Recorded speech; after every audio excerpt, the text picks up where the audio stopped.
Okay, let me take off my socks. Hi, Festies. Welcome to my YouTube channel. I was about to journal and then I figured instead of journaling, let me just share all my things on the internet, I guess. That sounds like a better idea, right? So, if you're wondering what the hell is happening, I'm in Thailand, obviously, and I'm traveling from Chiang Mai to Bangkok. I don't know. Yesterday, I had a conversation with a friend of mine who pretty much was making it clear to me, well, that's how I received the message, that I have a story to tell and that my lived experiences will never be like someone else's.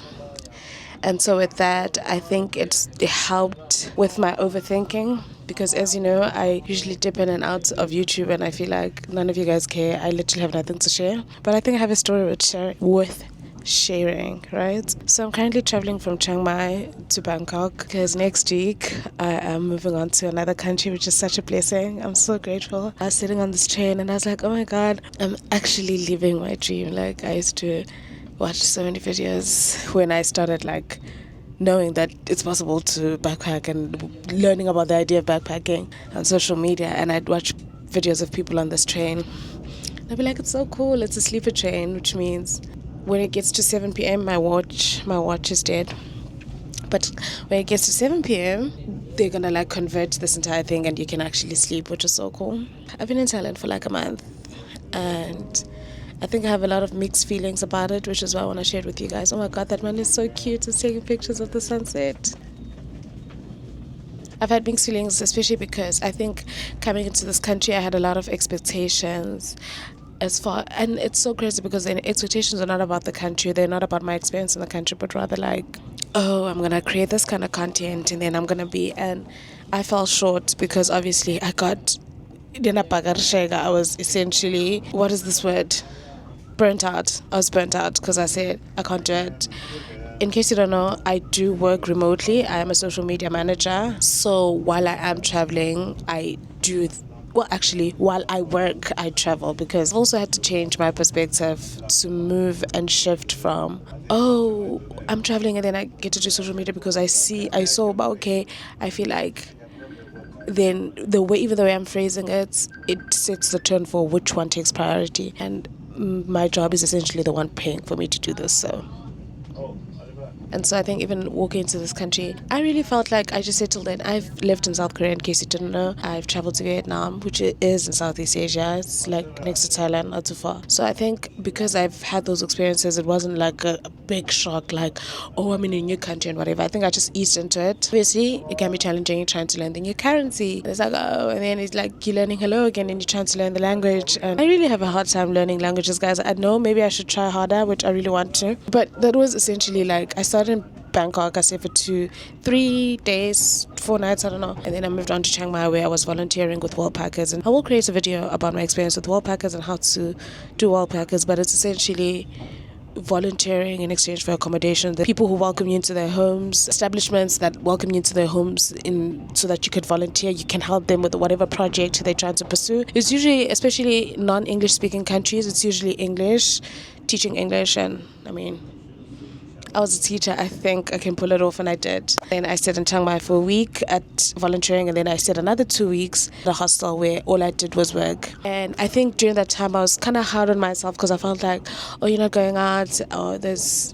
so many places that I could. Actually, there really wasn't a lot of groundbreaking things, which is the realization that I also came to. We're just going to summarize the lessons I've learned while I'm in Thailand. I think one of them is the fact that it's okay to change your mind. When I walked into this country for the first time, obviously I had expectations for creating content, and I'm just gonna create, and then I'm just gonna. I had dreams, and it took a knock because I couldn't keep up because I was just doing too much too quickly. It sounds so silly, but I think I was beating myself over it because I just felt oh my God, I was putting all these videos saying, oh, I'm gonna document my journey, and here I am not documenting it. And I was just oh my God, it really kind of bothered me because I just literally, I think, then I content burnout. I was just I'm tired, I don't care, and I don't want to post, and I didn't. And I think what that taught me was it's okay to change your mind because my priorities shifted. When I came here, my phrasing of it, I said I was coming to backpack Southeast Asia, and I think my thinking has shifted from that to I'm traveling Southeast Asia, because then when I say that I'm backpacking, immediately the expectation is that I'm gonna be like hopping from this place and I'm gonna be doing this and I'm like, I want to travel slowly. And because I'm also working remotely, I want to travel in obviously I want to travel slowly, obviously I want to travel sustainably, but I think also because I'm working remotely, that takes priority, my job, because it's essentially what's keeping me here. So I've had to change my perspective, and I think meeting other travelers I always knew I could. I guess sometimes like it takes meeting someone who's living this idea of what you think you want to do, but you probably don't have the words for it until you see someone doing it, and it feels like, oh, this is exactly what I want to do. And I think what that is meeting other travelers. I started to feel like, oh, like I could see myself long term here. If I'm working remotely, then it means I could work from anywhere.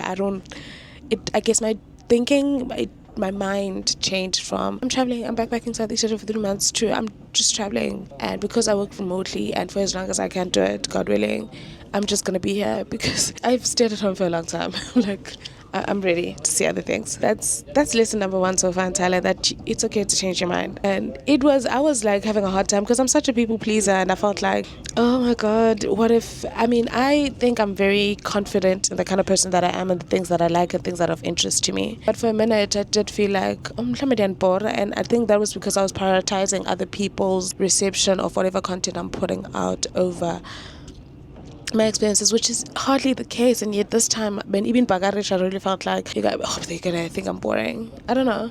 I'm just waffling, but it's turning out to be therapeutic. The sun's gonna set. So that's lesson number 1. Lesson number 2 that I've learned while living in Thailand is you're gonna make mistakes. You're gonna make lots of mistakes. You essentially, there's no manual. And we know this. These are lessons that are not groundbreaking new, but these are things that I've had to relearn. You're gonna make mistakes. You're gonna make financial mistakes. You're gonna book something and then it falls through. You're gonna spend money because it's called what is it? Travel tax or idiot tax or something, where you're still figuring out the currency. And I think I beat myself over especially when I was in Chiang Mai, and something really upset me, so I impulsively went out to have a glass of wine, which turned into glasses of wine. And the following day I was upset because I was like, I don't even like alcohol like that, and I was really upset that I let whatever it is that I was going through get to me to a point where I made such stupid financial decisions. Because like when you spend money on alcohol, essentially what you're doing is throwing that money away. There's no return on alcohol. I don't care. And yet we do it, and I'm gonna stop. But it, like Ukela guys, you're just pouring poison into your body. It does nothing for you but kill you. Like, it does nothing. There's no nutritional value. You're essentially just inhaling this poison, all for that 2 hours of joy. And then I was like, I don't like this. And I think even that lesson led me to being like, okay, I need to rebuild trust with myself. I was like, I need to feel like I can trust myself, because that decision really made me feel like, oh my God, I think I tend to make a lot of decisions that make me feel like I could say one thing, because I walked out saying, I'm just going to get a drink. I don't care. I'm just going to get a drink. And I really had a good time. And when I reflect, it was good memories. And yet I was sitting there like, was it worth it though? Because why is it so much easier for me to buy a freaking glasses of wine, and yet if I'm at a market and when I so scared, I'm like, oh, it's too expensive, and yet I wouldn't say the same thing at a club. It's silly, but there's a silly mistakes that you have to go through. So that's another lesson. I was like, you are allowed to make mistakes. You're gonna make lots of mistakes, especially when you're traveling, as you uncover. And even as I was conversating with my friend, my best friend, because the following morning I was like, oh my God, I'm dying. Like the guilt was eating me up, the anxiety.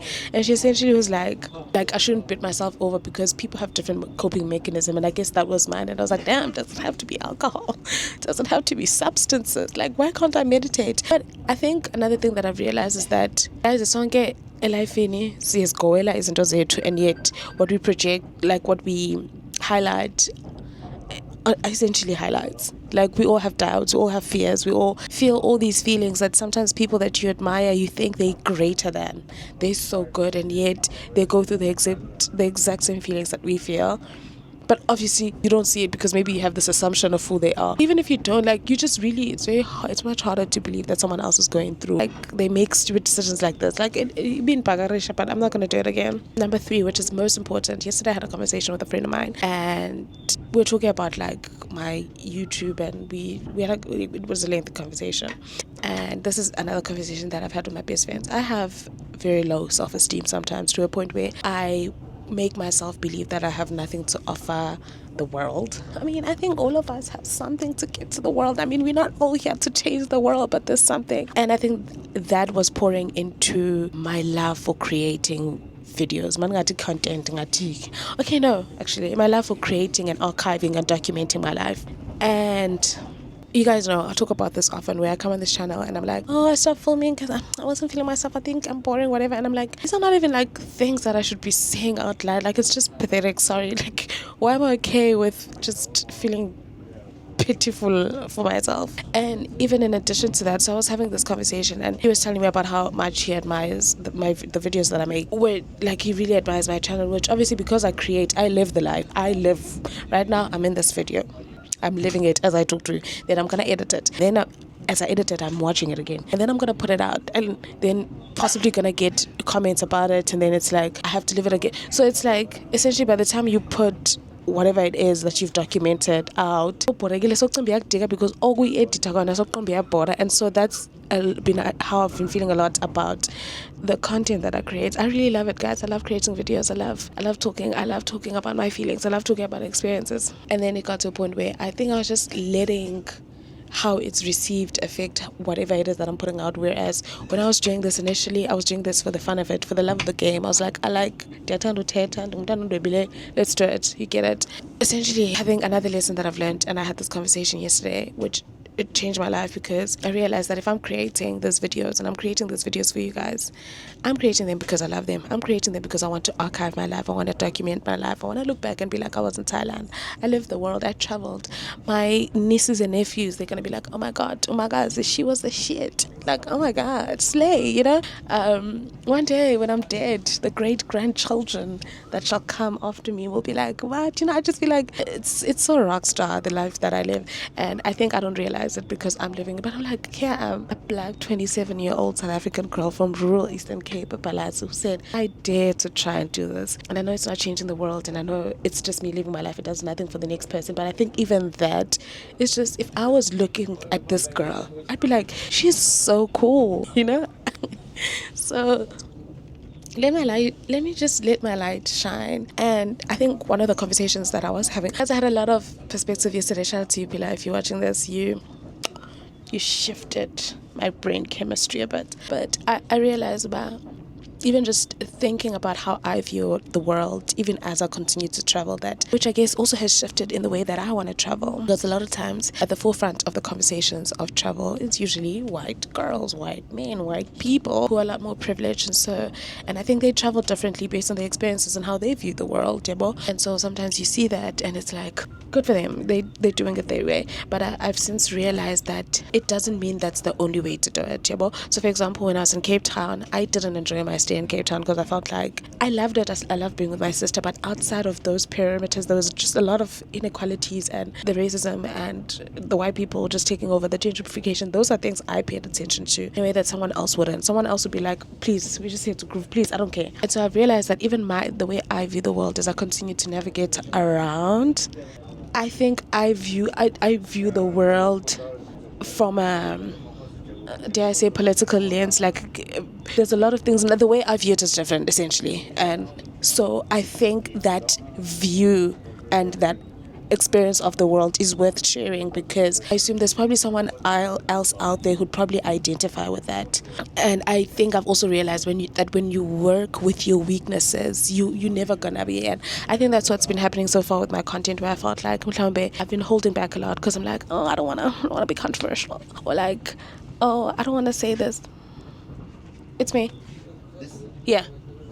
Oh, I don't want to be controversial. I don't want to say this. What if they think this? And it's like, imagine already in my brain, I have these imaginary haters that are just gonna hate me. And I'm making up these scenarios where I'm already the loser. It don't make no sense. Why am I the loser with a story? So I want to change that. And I think I want to do travel differently. I want to do documenting my travels differently. I want to do documenting my lives differently. And you can come along for the journey if you want. But I think that's not important to me. And not to say that I don't need you, but it's at the core, I want to create because I love to create. This is a digital scrapbook. It's a digital archive of my life. It's an album. And you can come along for the journey. But I don't want that to matter anymore, because I think for the longest time it's been mattering. When I went to the Eastern Gate. Like, I think I just care so much about documenting something beautifully rather than, like, when I walk into the space, I could care less about the aesthetics of it. I care a lot more about how I perceive it, how I receive it, how the people, what are the situations. Like, I pay attention to those things, and I think those are the things that should be coming forward in the videos. It doesn't matter that it was not aesthetically pleasing, the view, or I was sleeping in a rocky bed, because that doesn't matter to me. So why should it matter when it comes to creating and showing that in my videos? And that's when I understand. And like, for example, when I was in the Eastern Cape, when I visited Lambas, and it was a remote village in the Eastern Cape, loved it. I loved it. Every time I think about it, I just feel like, you know how Shakana says, I left my heart there, he stole my heart there. Okay, it wasn't a he, but I really loved it. It was such a nice experience to see another side of Eastern Cape, in the rural villages, coastal village. Like, it was, and there's many things that I picked up. Again, I feel like they're trying to pick up injustices, but it's just so much more to that story that I could have told, that I could have documented, but I didn't, because I doubted, and I felt like, oh, I don't want to say it like this, and then none of that matters. So the sun is gonna set, and I feel like I've been yapping. This has been so therapeutic. I just say all of this to say that I want to do my content differently, and I've been enjoying. And I think it's only been a month in, but I've learned so much about myself, about how I view the world. I think I'm just becoming I think I'm finding my voice. And maybe it's only the beginning. Maybe I'm halfway through. I don't know, but I'm really excited to be here. Like, I was looking outside of the window, and I'm like, oh shit! Like, I'm actually living my dream. I'm on a train in Chiang Mai to Bangkok, because I'm gonna be leaving Thailand for Cambodia. Like, I'm living my dream. I used to watch Precious Africa, and I say the story all the time, but I used to watch Precious Africa on SABC1, and she'd travel around Africa. I think another thing I'm realizing is that growing up a lot, you'll be villainized, dare I say, for your interests, because people want you to be a certain way. And I grew up thinking, oh, I'm not gonna cry, but I grew up really thinking pop, like, oh, undwebile, or ndiyathanda uzula, or, and it's crazy to see that those things are coming back full circle, because now I'm here and I'm talking to you guys, yapping on the camera, crying, but also on Azula. So I think a lot of things that you grow up thinking they're so wrong with you. You're so wrong. Why can't you get your life together? They're actually your strengths, and people don't get it, but you should, and you should celebrate that. Okay, I don't want to talk a lot, but I just want to re-emphasize how grateful I am to have created this bubble for myself, this piece of life for myself. I'm very grateful. I'm very grateful for my mom, who encourages me to soar and to see the world. And she says, go, my child, be who you want to be. I don't think I'd be here. Why am I making shout-outs? I'm receiving an award. Okay, this is a digital journal, but I'm really grateful for my girl, because I'm sure she's like, what the hell is wrong with this child? But she lets me be. Guys, I entered a pageant when I was 15, randomly. I'm not even a pageant girl.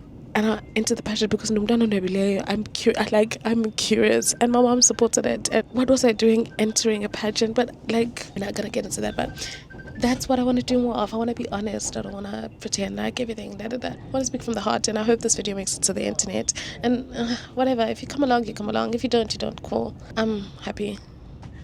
I'm really happy. So thank you so much for watching this video. I hope you stay tuned for the next one. I don't know. I have a lot of videos that I need to edit. I don't have edits, which means I can't edit my videos, and that sucks. But I have 12 hours on the train. Thank you guys so much for watching this video. This is the rebirth. This is the rebirth, bitch. Like, this is my story. Like, no one else in this world matters more than I do. Like, hello, this is my life. I'm the main character here. Anyway, thank you guys so much. I'll see you in the next video.